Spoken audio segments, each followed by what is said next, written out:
The unfortunately relevant Tibetan economics within the Chinese economics of Washington State. A duality Jay Inslee calls the climate change of environmentalism of mathematics at University of Washington in silence. He's a cougar, so the Huskies and the Cougars duality, all the students use for their inspiration and motivation to be doctors in silence. He walks around the most tall, the most big, the most uncontrollable human on earth. He does what he wants when he wants and lives in a state he owns in silence. Pablo Picasso was reincarnated as a gender-neutral human in Tibet. A free Tibet they call, not the one China, but the other part of the economics they keep in mind when they're talking about Ukraine and Russia. And then something goes kaboom.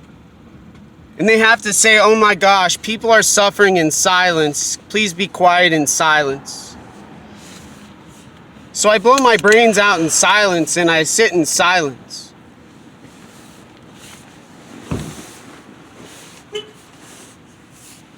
His Holiness the 14th Dalai Lama gets comfortable in a chair and touches the child. The child, Zatuku, suddenly reincarnated as His Holiness the 15th Dalai Lama. They all touch, they all love, they're all family. Everyone paints as Pablo Picasso and they all celebrate with their economics, sharing what they have with the resources the communists and the socialists call government. They don't have the capitalism of North America. They don't care about those people down south. They don't care about up north, and they could care less about anywhere else except one China.